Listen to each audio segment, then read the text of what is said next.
जनतेसाठी कुणाशी भेटणारा आपला चॅनल सत्यमुख। खोटी कागदपत्र, खोट्या साक्षीने पैसे देऊन न्याय विकत घेतला जातोय।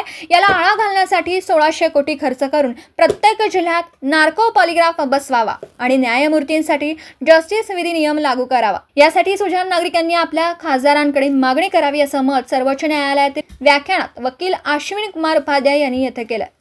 चाणक्य प्रतिष्ठान व श्री आर्य चाणक्य नागरी सहकारी पतसंस्थेतर्फे आयोजित रामभाऊ राशीनकर स्मृती व्याख्यानमालेत ॲडव्होकेट उपाध्याय हे भारतीय संविधान आणि समान नागरी कायदा या विषयावर बोलत होते। प्रथम राजेंद्र राशीनकर, जवाहर छाबडा, पंकज मेहता, सेवा भारतीचे भगतराम छाबडा व उपाध्याय यांच्या हस्ते दीप प्रज्वलन झालं। यानंतर ॲडव्होकेट उपाध्याय म्हणाले, परदेशाप्रमाणे आणि शिवरायकालीन आणि महाराणी अहिल्यादेवी होळकर काळात जलद न्याय व्यवस्था होती।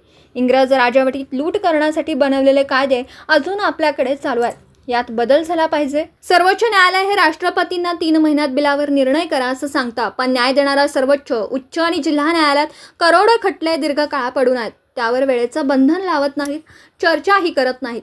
पूर्वी हिंदुस्थानची व्याप्ती मोठी होती, तिथे आता 10 देश झालेत। त्या देशात घुसखोरी, नशा तस्करी होत नाही, झाली तर त्वरित सजा होते। आपल्याकडे मात्र जामीन होतो। देशात 5 कोटी खटले प्रलंबित आहेत। याबाबत न्यायालयात, संसदेत चर्चा होत नाही। खटले अकारण लांबवले जातात, याचा आरोपीला फायदा होतो। घुसखोर, अतिरेकी यांना सोडविण्यासाठी मोठे वकील पुढे येतात। त्यांना पैसा कोण पुरवतो असा सवाल करत त्यांनी कायद्याचा धाक राहिला नसल्याचं सांगितलं। पोलिसांची संख्या वाढवण्याऐवजी कायदे कडक केल्यास गुन्हेगारी कमी होईल आणि देश सुरक्षित राहील असं सांगितलं। आपत्तीसारख्या घटनांवर उपाय सापडतो, पण मानवनिर्मित समस्यांवर कडक कायदाच हवा। इंग्रज आणि काँग्रेसकालीन बनवलेले कायदे सुधारण्याची गरज आहे। न्यायाधीशांच्या घरी नोटांची बंडलं सापडूनही गुन्हा नोंद होत नाही, मग तपास कसा होणार असं म्हणत त्यांनी एकही न्यायाधीश यावर बोलत का नाही अशी विचारणा केली। खोट्या घटनांबाबत गंभीर अपराध घोषित होत नसल्याने पोलीस पण बेलगाम होत आहे। देशात कायद्याचे रक्षण करणारा कायदा पाहिजे, त्याचप्रमाणे क्षमता आणि गुणवत्ता बघून मंत्री आणि पदांचं वाटप झालं पाहिजे।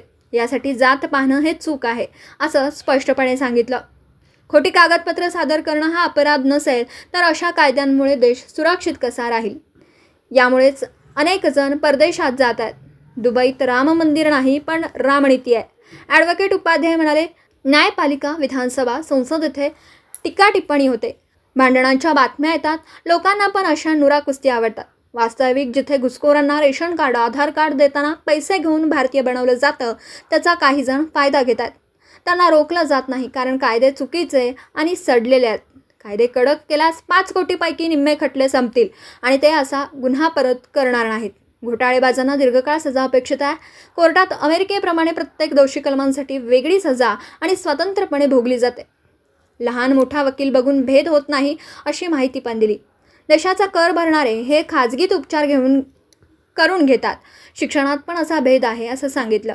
सध्या गाजणारा वक्फ कायदा याविरुद्ध 5 वर्षापूर्वी मी आवाज उठवला असून समान नागरी कायदा, लव्ह जिहाद, लँड जिहाद अशा विरुद्ध जनहित याचिका दाखल केल्यात, पण साथ मिळत नाही अशी खंत व्यक्त करून लोकांतून आवाज उठवण्याची गरज असल्याचं सांगून लोकांनी आपण गुलाम का झालो होतो याचा विचार करावा असं आवाहन केलं।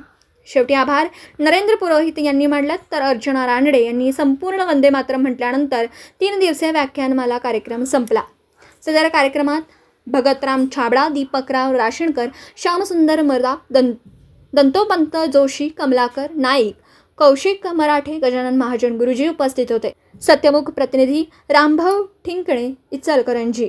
जनतेसाठी कुणाशीही भेटणारा आपला सत्यमुख। लाईक करा, शेअर करा आणि बेल आयकॉन ऑन करा। मित्रांनो, विसरू नका।